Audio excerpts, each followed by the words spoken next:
ദുരന്തങ്ങളുടെയും ദുരൂഹതകളുടെയും പിന്നാമ്പറങ്ങൾ തേടുന്ന സീക്രട്ട് ഫയലിലേക്ക് സ്വാഗതം.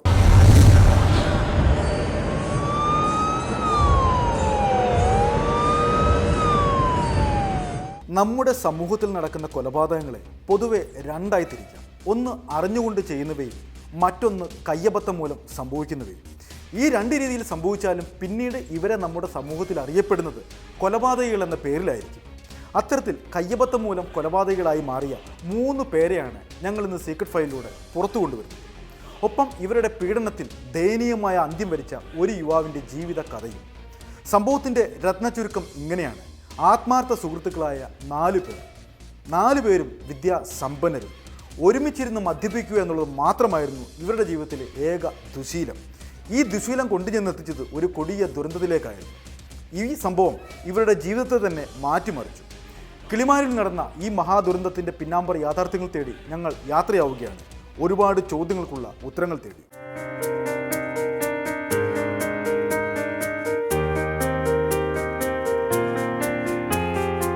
അശോകന്റെ കടയിലെ തിരക്കൊഴിഞ്ഞു. ഇനി വൈകുന്നേരമേ എന്തെങ്കിലും കച്ചവടം നടക്കൂ. രാവിലെയും വൈകിട്ടും ക്ഷേത്രത്തിലെത്തുന്ന ഭക്തരുടെ കച്ചവടമാണ് അശോകനുള്ളത്.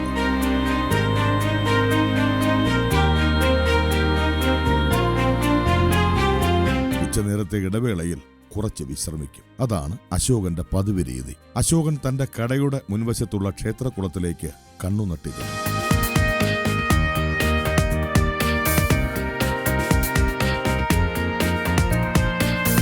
പതിവില്ലാത്ത എന്തോ കാഴ്ച കണ്ടതുപോലെ പന്തികേട് പിടിച്ചൊരു കാഴ്ച. 3-4 പേർ കുറെ നേരമായി ആ ക്ഷേത്രക്കുളത്തിൽ കിടക്കുന്നു. ഇത് 3-ാം തവണയാണ് അവന്മാർ വീണ്ടും കുളിക്കാൻ വന്നിരിക്കുന്നത്. ഇങ്ങനെയുമുണ്ടോ ഒരു കുളി? അശോകൻ മനസ്സിൽ ചിന്തിച്ചു. പിന്നെ നോട്ടം ആ ക്ഷേത്രക്കുളത്തിലേക്ക് മാത്രമായി. ചെറുപ്പക്കാർ വെള്ളത്തിൽ കിടന്ന് തിമിർത്താടി രസിക്കുകയാണ്.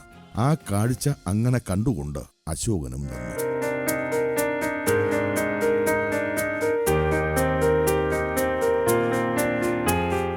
രണ്ട് മണിക്ക് ആണ് ആദ്യത്തെ കുളി. അത് കഴിഞ്ഞിട്ട് അവരങ്ങ് പണയിലോട്ട് പോയി. അത് കഴിഞ്ഞിട്ട് 2:30 ആയപ്പോൾ വീണ്ടും വന്നു കുളിക്കാൻ. അത് കഴിഞ്ഞിട്ട് പണയിലൊക്കെ പോയിട്ട് പിന്നെ വന്നത് 3 മണി. മൂന്നാമത്തെ കുളിക്ക് 2 പേരേ ഉള്ളായിരുന്നു. 2 പയ്യന്മാരില്ലായിരുന്നു. അത് കഴിഞ്ഞിട്ടൊക്കെയാണ് അവർ വന്നത്.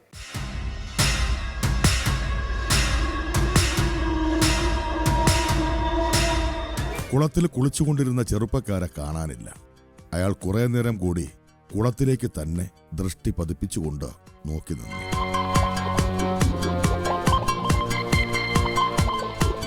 എവിടെ നിന്നോ ഉച്ചത്തിലുള്ള ചിരികളും പാട്ടുമൊക്കെ കേൾക്കാം.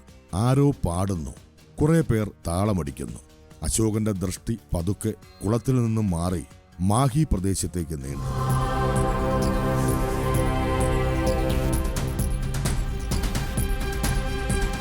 മാഹി എന്നാണ് നാട്ടുകാർ ആ സ്ഥലത്തിന് പേരിട്ടിരിക്കുന്നത്. എപ്പോഴും മദ്യം സുലഭമായി ലഭിക്കുന്ന പ്രദേശമാണിവിടെ. മദ്യപിക്കാൻ വേണ്ടി മാത്രമാണ് ആളുകൾ സംഘം ചേർന്ന് അവിടെ എത്തുന്നത്.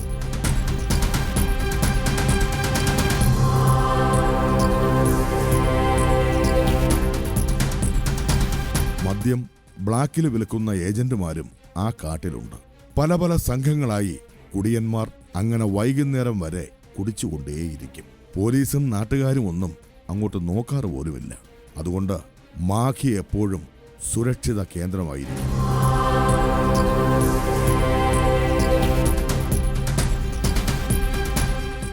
അവിടെ അത് കൂടെ വെള്ളം അടിക്കാനും ഇവിടെ എപ്പോഴും സമയം പോലീസൊക്കെ വരും. അതുകൊണ്ട് അങ്ങ് താഴെ പണയിലോട്ടൊക്കെ പോകും. അത് എവരെന്നല്ല എല്ലാ ഒരുമാതിരിപ്പെട്ട പിള്ളേരൊക്കെ കാണും. അവിടെ പോയി ആരും അറിയില്ല. ഒരു ശല്യമൊന്നുമില്ല. ആകെ ഒരു ശല്യമില്ലാതെയാണ് പോയിരിക്കുന്നത്.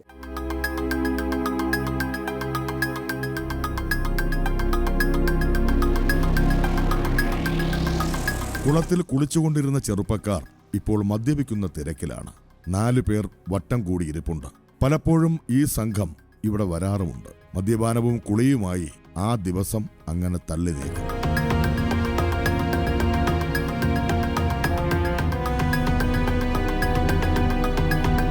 മദ്യം നന്നായി തലയ്ക്ക് പിടിച്ച മട്ടുണ്ട്. പലരും സംസാരിക്കുന്നത് പോലും തിരിയുന്നില്ല. നാവ് കുഴഞ്ഞു തുടങ്ങി. ആ 4 സംഘത്തിൽ 2 അധ്യാപകർ ഒരു IT ഉദ്യോഗസ്ഥൻ, പിന്നെ ഒരു KSRTC ജീവനക്കാരനുമുണ്ട്.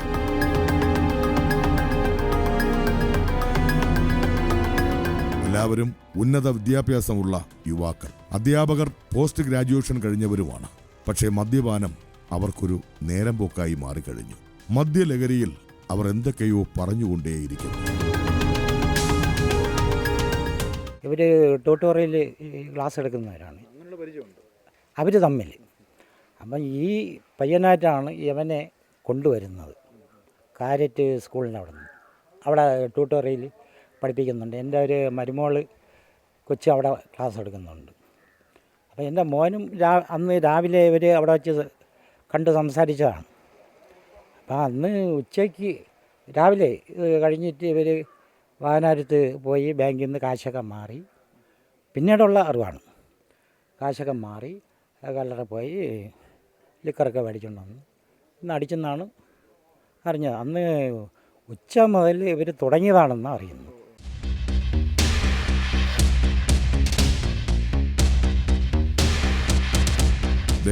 ലവന്മാർ വീണ്ടും വന്നു കുളിക്കാൻ. ഇത്തവണ പലരുടെയും കാലുകൾ നിലത്തുറയ്ക്കുന്ന മട്ടുമില്ല. നല്ല ഫിറ്റിലാണ് എല്ലാവരും.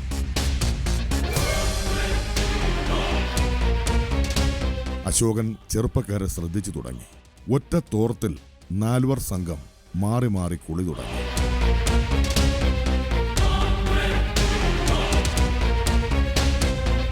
മൂന്നുപേർ ആഴത്തിലുള്ള ജലാശയത്തിലിറങ്ങി നീന്തി തുടിക്കുന്നു. ഒരുത്തൻ മാത്രം കരയ്ക്കിരുന്ന് കൂട്ടുകാരുടെ കുളി കണ്ട് രസിക്കുന്നു. അയാൾക്ക് നീന്തൽ അറിയില്ല എന്ന് തോന്നി. ആ പടിക്കെട്ടിൽ അയാൾ അങ്ങനെ ഇരുന്നു. നീന്തൽ അറിയാത്ത അധ്യാപകനെ കൂട്ടുകാർ കളിയാക്കി. കൂട്ടുകാരനെ ഒരുപാട് അവർ നിർബന്ധിച്ചു. വെള്ളത്തിൽ ഇറങ്ങിയാൽ നീന്തൽ പഠിപ്പിക്കാം എന്നുവരെ അവർ ഏറ്റു.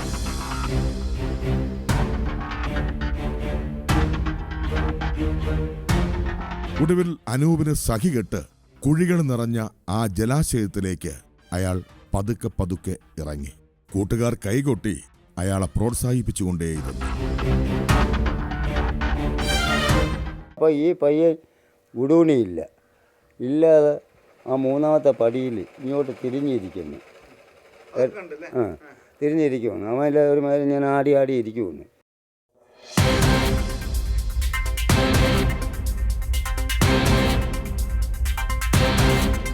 അശോകൻ അതും കണ്ടു. കുളിക്കാൻ വന്ന ഒരുത്തൻ തുണിയുമായി ഓടുന്നു. വളരെ ധൃതിയിലാണ് ഓട്ടം.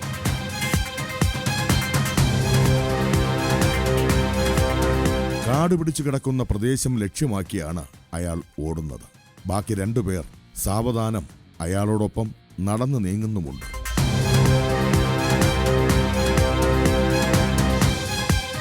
ഈ കിണറിനരികിൽ അവരെത്തി. കയ്യിൽ കരുതിയിരുന്ന തുണിക്കെട്ട് മുഴുവൻ ഈ കിണറ്റിലേക്ക് ഇട്ടു.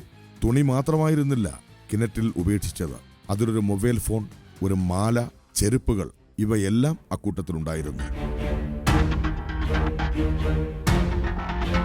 പിന്നെ അവർ എങ്ങോട്ടേക്കോ ഓടി മറഞ്ഞു. അപ്പോഴേക്കും 4ാമൻ അപ്രത്യക്ഷനായി കഴിഞ്ഞിരുന്നു. നീന്തൽ അറിയാത്ത ആ അധ്യാപകൻ.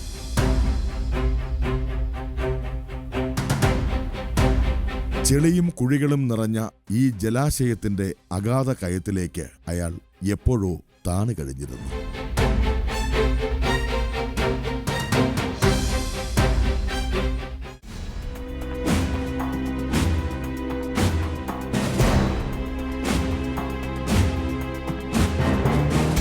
ക്ഷേത്രക്കുളത്തിൽ ഒരു മൃതദേഹം പൊങ്ങി. രാവിലെ ക്ഷേത്രത്തിലെത്തിയവരാണ് ആ കാഴ്ച കണ്ടത്.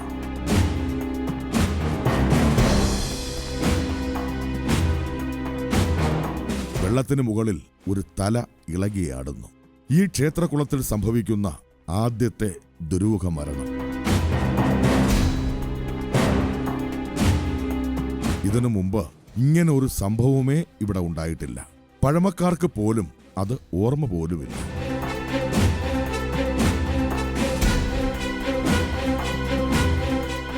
പലരും കുളിക്കാൻ വരുന്നുണ്ട്. നമ്മളെങ്ങനെ ശ്രദ്ധിക്കാൻ? ഞങ്ങൾ എല്ലാവരും ഇവിടെ കാണില്ല. ഉള്ളവർ ചെയ്യാൻ നോക്കില്ല. പലരും ഇവിടെ വന്ന് കുളിക്കുന്നുണ്ട്. അപ്പോൾ അത് ശ്രദ്ധിക്കാറില്ല. ഒന്നാമത് ഈ കുളത്തിൽ അങ്ങനെ ഒരു സംഭവം ഉണ്ടായിട്ടില്ല. അങ്ങനെ ഉണ്ടാകുമ്പോൾ ശ്രദ്ധിക്കേണ്ട കാര്യമല്ലോ അല്ലേ. അവരൊന്ന് കുളിച്ചുകൊണ്ട് അവരങ്ങ് പോകും.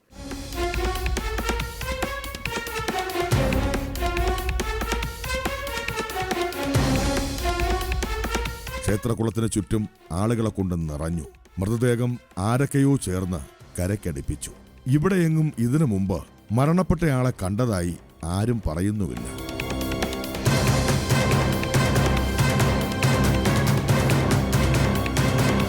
മൃതദേഹം കരയ്ക്കെടുത്തിട്ടു. ഇതെന്റെ ഫ്രണ്ട് അനൂപാണല്ലോ, ഇവൻ എന്തുപറ്റി? ആൾക്കൂട്ടത്തിൽ നിന്നും ഒരാൾ അലറിക്കൊണ്ട് പാഞ്ഞെത്തി. അനൂപിന്റെ ആത്മാർത്ഥ സുഹൃത്ത് അഭിജിത്തായിരുന്നു അത്. അനൂപിനോടൊപ്പം അവസാനം കുളിച്ചു കയറിയ വന്നിട്ട് പറഞ്ഞ് ഇത് എൻ്റെ അനൂപാണ്, എൻ്റെ കൂടെ ഇന്നലെ കുളിച്ച് അവൻ 4 വണ്ടിയിൽ പോകണം. അപ്പോൾ ഞാൻ പറഞ്ഞു നീ ഇത് എന്നെ നോക്കിയിട്ട് പറ, ഇല്ലെങ്കിൽ നീ ഊപ്പാട് വന്നു പോകും എന്ന് ഞാൻ പറഞ്ഞു. ഇല്ല അണ്ണ എന്നും പറഞ്ഞ് പിന്നെ ആളുകളൊക്കെ കൂടിയപ്പോൾ മൊത്തം ആളുകളെ മുമ്പ് വെച്ച് ഇത് തന്നെ അവൻ എൻ്റെ കൂടെ ഇന്നലെ കുളിച്ചുകൊണ്ടിരുന്ന് നമ്മളെ കൂടെ ഉണ്ടായിരുന്നു. അത് കഴിഞ്ഞിട്ട് 4 വണ്ടിയിൽ പോകണമെന്നും പറഞ്ഞ് അവൻ പോയി എന്നൊക്കെ പറഞ്ഞ് പോലീസിൻ്റെ ഇതുപോലെ തന്നെ അവൻ പറഞ്ഞത് പോലീസ് വന്നപ്പോഴും.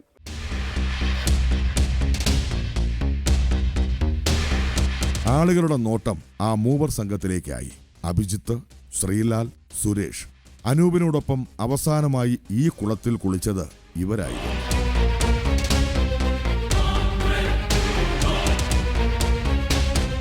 നാട്ടുകാരും പോലീസും മൂവർ സംഘത്തെ വളഞ്ഞു. അനൂപിനെ എന്തിനു കൊന്നു? അതായിരുന്നു ആ നാവിൻ തുമ്പിൽ നിന്ന് ഉയർന്ന ഒരേ ഒരു ചോദ്യം.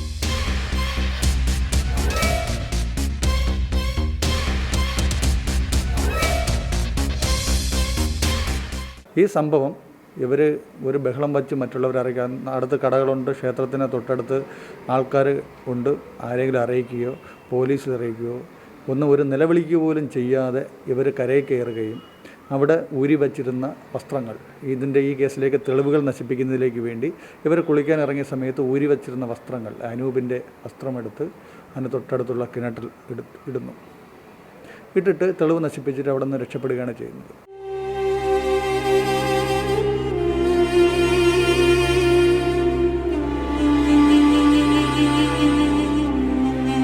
മകന്റെ കുഴിമാടത്തിനരികിൽ ഹൃദയം പൊട്ടിയ വേദനയോടെ ഒരു പിതാവ്. മകൻ നഷ്ടപ്പെട്ടു എന്ന യാഥാർത്ഥ്യം ഇപ്പോഴും ആ അച്ഛൻ ഉൾക്കൊണ്ടില്ല.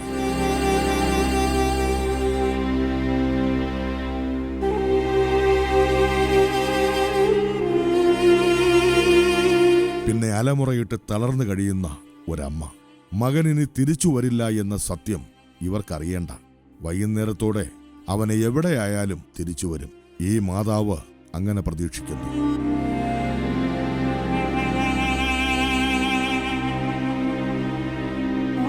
ആശയും അഭിലാഷവുമറ്റ അനൂപിന്റെ സഹോദരങ്ങൾ. എല്ലാം കൊണ്ടും ശ്മശാനമുഖമായി തീർന്ന ഒരു വീട്. ഇവർക്കെല്ലാം അറിയേണ്ടത് ആത്മാർത്ഥ സുഹൃത്തുക്കൾ അനൂപിനെ എന്തിനു കൊന്നു?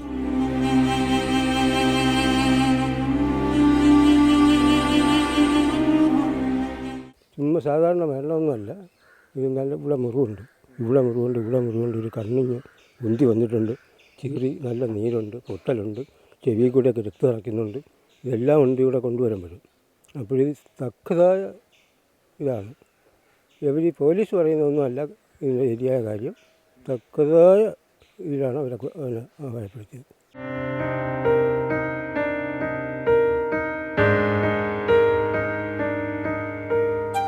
പഠനത്തിൽ ബഹുമിടുക്കനായിരുന്നു അനൂപ്. മാസ്റ്റർ ബിരുദത്തിനോടൊപ്പം ട്യൂട്ടോറിയൽ അധ്യാപകനുമായി. ആ കോളേജിലെ തന്നെ അധ്യാപകനായിരുന്നു പ്രതിയായ അഭിജിത്ത്. ആ ബന്ധമാണ് പിന്നീട് ദൃഢമായി വളർന്നത്. അനൂപ് അങ്ങനെ അഭിജിത്തിന്റെ സുഹൃത്ത് വലയിൽ പെടുകയായിരുന്നു. അവിടെ ഒരു ബോഡി കുളത്തിലുണ്ടെന്ന് അറിഞ്ഞപ്പോഴും അഭിജിത്തിനെ നമ്മുടെ ബന്ധുക്കൾ അഭിജിത്തിനെ വിളിച്ചിട്ടുണ്ടായിരുന്നു. അപ്പോഴും പറഞ്ഞത് അഭിജിത്താണോ എന്ന് അറിയില്ല, ബോഡി കുളത്തിനകത്തുണ്ട്, അഭിജിത്താണോ എന്ന് അറിയില്ല, അല്ല അനൂപാണോന്ന് ചേട്ടനാണോ എന്ന് അറിയില്ല എന്നാണ് അഭിജിത്ത് പറഞ്ഞത്.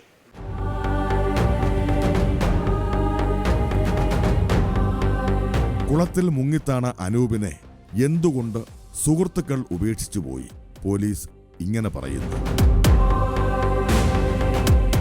ഇവർ നോർമൽ സിറ്റുവേഷൻ ആണെങ്കിൽ രക്ഷപ്പെടുത്താൻ പറ്റുമായിരുന്നു. കാരണം ആ കുളത്തിന് ഉദ്ദേശം ഒരു 2 മീറ്ററോളം താഴ്ചയേ ഉള്ളൂ, 2 മീറ്റർ വെള്ളമേ ഉള്ളൂ.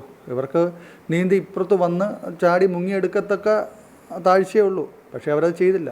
അത് ഇനി എന്തുകൊണ്ടാണ് എന്നുള്ളത് അവർ പറയുന്നത് സംഭവിച്ചു പോയി, ബഹളം വച്ചാൽ ഞങ്ങളാണ് ചെയ്തതെന്ന് അറിയും, അതുകൊണ്ടാണ് അവർ ബഹളം വയ്ക്കാതിരുന്നത്. ഇനി അവർ തമ്മിൽ മറ്റെന്തെങ്കിലും ശത്രുത ഉണ്ടോ എന്നുള്ളത് നമ്മളിനി കസ്റ്റഡിയിൽ വാങ്ങി അന്വേഷിക്കണം.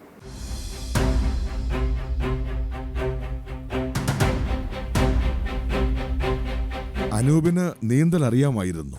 അങ്ങനെ ഒരാൾ മുങ്ങിച്ചാകുമോ? അനൂപിന്റെ വീട്ടുകാരുടെ ചോദ്യം. നീന്തൽ അത്യാവശ്യം നീന്തൽ അറിയും. എന്നാലും പരിചയമില്ലാത്ത കുളങ്ങളിലും ആഴമുള്ള സ്ഥലങ്ങളിലൊന്നും ചേട്ടൻ ഇതുപോലെ ഇറങ്ങാറില്ല.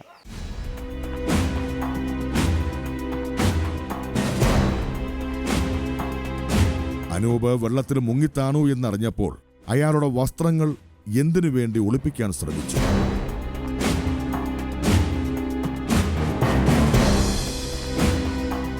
ഏകദേശം കുളത്തിൽ നിന്നൊരു 50-60 മീറ്റർ മാറിയുള്ള കിണറ്റിലാണ് കൊണ്ടിട്ട് തെളിവ് നശിപ്പിക്കാൻ വേണ്ടി ശ്രമിക്കുകയാണ് അവർ ചെയ്തത്. അതിനുശേഷം ഒരു 3 പേര് ഒത്തുകൂടി ഇനി എന്താണ് ചെയ്യേണ്ടത്, അങ്ങനെയുള്ള തിരക്കഥ അവർ തയ്യാറാക്കിയായിരുന്നു.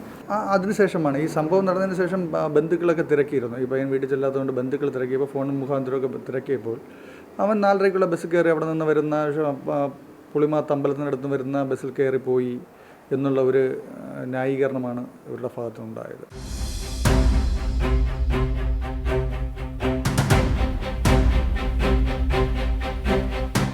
ഈ മരണത്തെ അവരവരുടെ സംശയം അനുസരിച്ച് എങ്ങനെ വേണമെങ്കിലും വ്യാഖ്യാനിക്കാം. പക്ഷേ ഒരു യാഥാർത്ഥ്യമുണ്ട്. പ്രതികൾ അറിഞ്ഞോ അറിയാതെയോ ചെയ്ത ഒരു തെറ്റായിരുന്നു ഈ മരണം.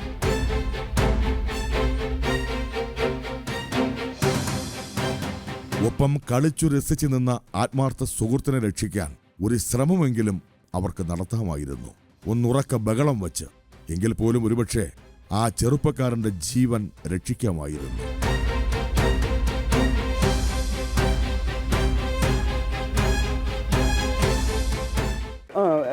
അവൻ എന്തെങ്കിലും ഒരു വാക്ക് പറഞ്ഞിരുന്നെങ്കിൽ, നമ്മളെ വിളിച്ചിരുന്നെങ്കിൽ നമ്മൾ അത് എടുത്ത് കരക്കിട്ടത്. അപ്പോൾ ജീവൻ പോയായിരിക്കും. എന്നാലും അവൻ്റെ തുണികളും അവിടെ ഉണ്ട് എങ്കിൽ നമുക്ക് അറിയിക്കേണ്ടവരെ അറിയിക്കുക, അല്ലെങ്കിൽ ഒരു വണ്ടി വിളിച്ച് ആശുപത്രിയിലെത്തിക്കുക, എന്തെങ്കിലും ചെയ്ത് തന്നെ. ഇതൊന്നും അവരാരും ഇല്ലായിരുന്നു.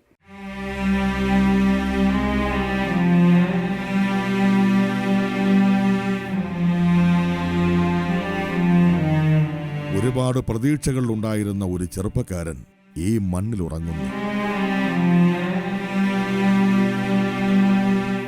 അനൂപ് ഉറക്കത്തിന്റെ ലോകത്തിലേക്ക് പോയപ്പോൾ ഉറക്കം നഷ്ടപ്പെട്ട കുറേ ജീവിതങ്ങൾ മാത്രം ഇനി ഈ വീട്ടിൽ.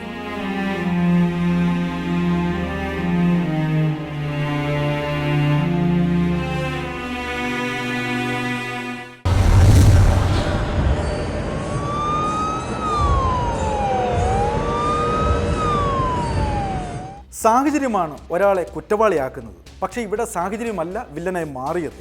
ഈ പ്രതികൾ ഒരിക്കലും കുറ്റവാളികളാകുമായിരുന്നില്ല. തങ്ങളുടെ ആത്മാർത്ഥ സുഹൃത്ത് ആഴമേറിയ കയത്തിലേക്ക് ആഴ്ന്നു പോകുമ്പോൾ ഇവർ ഒന്ന് ബഹളം വെച്ചിരുന്നെങ്കിൽ, അല്ലെങ്കിൽ ഒന്ന് നിലവിളിച്ചിരുന്നെങ്കിൽ ആർക്കെങ്കിലും ഈ യുവാവിൻ്റെ ജീവൻ രക്ഷപ്പെടുത്താമായിരുന്നു.